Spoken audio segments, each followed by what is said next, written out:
Tentara Nasional Indonesia (TNI) memastikan telah menemukan dan mengamankan sekitar 300 ton emas ilegal di perairan Laut Papua setelah melakukan operasi pelacakan terhadap sebuah kapal barang besar yang diduga terlibat dalam jaringan penyelundupan internasional. Kapal tersebut terdeteksi bergerak tanpa dokumen resmi dan dicurigai membawa muatan logam mulia dalam jumlah sangat besar yang rencananya akan dikirim ke Singapura melalui jalur laut ilegal. Penemuan ini langsung mengubah peta pengawasan keamanan maritim nasional. Jumlah emas yang ditemukan bukan skala kecil atau penyelundupan biasa. Angka 300 ton menunjukkan operasi yang terstruktur, terorganisir, dan melibatkan jaringan logistik yang kompleks. Aparat militer menyatakan bahwa kapal tersebut telah masuk radar pengawasan selama beberapa waktu sebelum akhirnya dipastikan membawa muatan ilegal. Operasi dimulai setelah sistem pemantauan maritim mendeteksi pergerakan kapal berbobot besar yang tidak terdaftar dalam sistem pelayaran resmi. Kapal itu bergerak di jalur yang tidak umum digunakan kapal niaga internasional.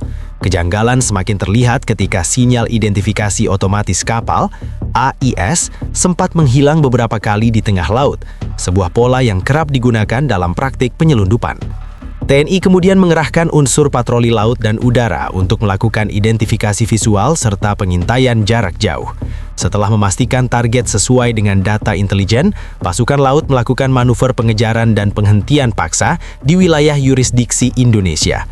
Proses penghentian berlangsung terkendali tanpa kontak senjata, namun pengamanan dilakukan secara penuh karena kapal tersebut diduga membawa barang bernilai sangat tinggi. Hasil pemeriksaan awal di lokasi menunjukkan adanya peti-peti logam besar yang tersusun rapi di ruang kargo utama. Setelah dibuka dan dilakukan verifikasi awal oleh tim teknis, muatan tersebut dipastikan berupa emas batangan dalam jumlah masif. Estimasi sementara menyebut total beratnya mencapai kurang lebih 300 ton. Nilai ekonominya diperkirakan mencapai ratusan triliun rupiah, tergantung harga pasar internasional. Pihak TNI menegaskan bahwa muatan tersebut tidak memiliki dokumen ekspor resmi, tidak tercatat dalam sistem kepabeanan, serta tidak dilaporkan melalui jalur perdagangan legal Indonesia. Dugaan sementara menyebut emas itu berasal dari aktivitas pertambangan ilegal yang beroperasi secara tersembunyi dan kemudian dikumpulkan untuk dikirim ke luar negeri. Informasi intelijen yang dihimpun menunjukkan bahwa tujuan akhir pengiriman adalah Singapura, yang dikenal sebagai salah satu pusat perdagangan emas dunia.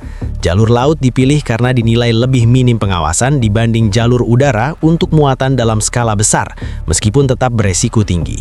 Modus ini mengindikasikan adanya sindikat dengan jaringan lintas negara yang sudah mempersiapkan distribusi dan pembeli di luar negeri. Penemuan ini menjadi salah satu pengungkapan terbesar dalam sejarah penindakan penyelundupan logam mulia di Indonesia. Skala 300 ton menunjukkan bahwa aktivitas ini bukan operasi sesaat, melainkan akumulasi dalam waktu lama yang direncanakan secara sistematis. Aparat menduga ada keterlibatan lebih dari satu kelompok dalam rantai pasok, mulai dari penambangan, pengumpulan, pengamanan, hingga distribusi internasional. Setelah kapal barang besar yang membawa 300 ton emas ilegal berhasil dihentikan di perairan Papua, fokus aparat langsung bergeser pada penelusuran jejak pergerakan kapal tersebut dan pola operasi yang digunakan sindikat. Data awal menunjukkan kapal itu tidak muncul secara tiba-tiba di Laut Papua, melainkan telah bergerak melalui beberapa titik perairan dalam pola yang terencana. Berdasarkan rekaman sistem pemantauan maritim, kapal tersebut sempat terdeteksi bergerak di jalur pelayaran internasional sebelum kemudian mematikan sinyal identifikasi otomatis atau AIS saat memasuki wilayah tertentu yang relatif minim lalu lintas kapal komersial. Pola hidup mati sinyal ini terjadi berulang kali dalam beberapa hari, yang mengindikasikan upaya menghindari pelacakan digital. Tim intelijen maritim menemukan bahwa kapal itu diduga melakukan beberapa kali pertemuan di tengah laut dengan kapal-kapal berukuran lebih kecil. Pertemuan tersebut terjadi di zona yang jauh dari pelabuhan resmi dan tidak tercatat dalam dokumen pelayaran. Dugaan kuat mengarah pada metode ship-to-ship transfer, yakni pemindahan muatan dari kapal kecil ke kapal besar di tengah laut untuk mengaburkan asal barang. Sumber emas yang diangkut juga menjadi fokus penyelidikan. Aparat menduga emas tersebut berasal dari aktivitas pertambangan ilegal di wilayah daratan Papua dan sekitarnya. Aktivitas tambang ilegal biasanya beroperasi di area terpencil, memanfaatkan lemahnya pengawasan dan medan geografis yang sulit dijangkau. Hasil tambang kemudian dikumpulkan oleh pengepul besar sebelum dikirim ke titik distribusi. Dari hasil pemeriksaan awal terhadap kemasan dan cap logam pada sebagian emas batangan, ditemukan indikasi bahwa emas tersebut tidak berasal dari satu sumber tunggal. Perbedaan tanda produksi, kadar kemurnian, dan bentuk cetakan menunjukkan adanya pengumpulan dari berbagai lokasi sebelum dikonsolidasikan dalam satu pengiriman besar. Skema ini memperlihatkan struktur yang rapi. Di tingkat bawah terdapat penambang dan pengepul lokal. Di tingkat menengah terdapat operator logistik darat dan laut yang bertugas memindahkan emas ke titik muat rahasia. Di tingkat atas terdapat koordinator pengiriman internasional yang menyiapkan kapal, jalur pelayaran hingga calon pembeli di luar negeri. Pola ini tidak mungkin berjalan tanpa perencanaan jangka panjang. Penyidik juga mendalami aspek pembiayaan. Pengiriman emas dalam jumlah 300 ton membutuhkan modal besar, baik untuk biaya pengamanan, sewa kapal, logistik awak, hingga pengaturan jalur distribusi di negara tujuan. Artinya, ada kemungkinan keterlibatan investor atau jaringan keuangan yang beroperasi lintas negara. Rencana penjualan ke Singapura menjadi salah satu petunjuk penting. Negara tersebut dikenal sebagai pusat perdagangan emas regional dengan fasilitas penyimpanan dan transaksi berskala internasional. Dengan masuk ke pasar global melalui jalur tersebut, emas hasil tambang ilegal bisa dilebur kembali dan kehilangan jejak asal-usulnya, sehingga sulit ditelusuri sebagai barang ilegal. Selain itu, TNI menemukan bahwa kapal yang digunakan memiliki riwayat pergantian nama dan bendera dalam beberapa tahun terakhir. Praktik ini dikenal dalam dunia pelayaran sebagai flag hopping yang sering dimanfaatkan untuk menyamarkan kepemilikan dan menghindari pengawasan hukum di satu yurisdiksi tertentu. Penemuan 300 ton emas ilegal di perairan Papua tidak hanya menjadi kasus penyelundupan biasa, tetapi juga membuka persoalan besar terkait kebocoran sumber daya alam dan potensi kerugian negara dalam skala masif. Nilai emas dalam jumlah tersebut jika dihitung berdasarkan harga pasar internasional mencapai angka yang sangat besar dan berpotensi mengganggu stabilitas ekonomi apabila masuk ke pasar global tanpa kendali. Secara ekonomi, 300 ton emas bukan angka kecil. Dalam perdagangan internasional, pergerakan emas dalam volume besar dapat memengaruhi pasokan regional dan berdampak pada fluktuasi harga. Jika emas tersebut berhasil dijual secara ilegal ke luar negeri, negara bukan hanya kehilangan potensi pajak dan royalti, tetapi juga kehilangan kontrol atas komoditas strategis bernilai tinggi. Kementerian dan lembaga terkait kini melakukan perhitungan potensi kerugian negara, termasuk dampak terhadap penerimaan pajak, bea ekspor, serta royalti pertambangan. Dugaan awal menyebut kebocoran ini telah berlangsung cukup lama, mengingat akumulasi emas hingga ratusan ton memerlukan waktu dan jaringan distribusi yang stabil. Selain kerugian finansial, kasus ini juga menyentuh aspek kedaulatan sumber daya alam. Emas merupakan salah satu komoditas strategis yang dilindungi regulasi ketat. Apabila tambang ilegal terus beroperasi dan hasilnya diselundupkan ke luar negeri, maka negara kehilangan kontrol atas pengelolaan sumber daya yang seharusnya dimanfaatkan untuk kepentingan nasional. Dari sisi keamanan nasional, keberadaan jaringan penyelundupan dalam skala besar menunjukkan adanya celah dalam sistem pengawasan, baik di darat maupun laut. Aktivitas pertambangan ilegal yang tidak terdeteksi dalam jangka panjang berpotensi merusak lingkungan, memicu konflik sosial di wilayah setempat, dan menciptakan ekonomi bayangan yang tidak terpantau. Papua sebagai wilayah dengan kekayaan mineral tinggi memang memiliki tantangan geografis yang kompleks. Area pertambangan liar sering berada di daerah terpencil, sulit dijangkau, dan minim infrastruktur. Kondisi ini kerap dimanfaatkan oleh oknum tertentu untuk menjalankan operasi tanpa izin resmi. Akumulasi hasil tambang kemudian dikirim secara bertahap hingga mencapai jumlah besar sebelum diekspor secara ilegal. Pemerintah kini menghadapi tugas ganda, menindak sindikat penyelundupan sekaligus mempertegas pengawasan tambang ilegal di wilayah hulu.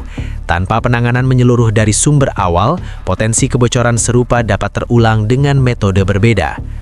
Di tingkat internasional, kasus ini juga dapat memicu perhatian dari otoritas perdagangan global.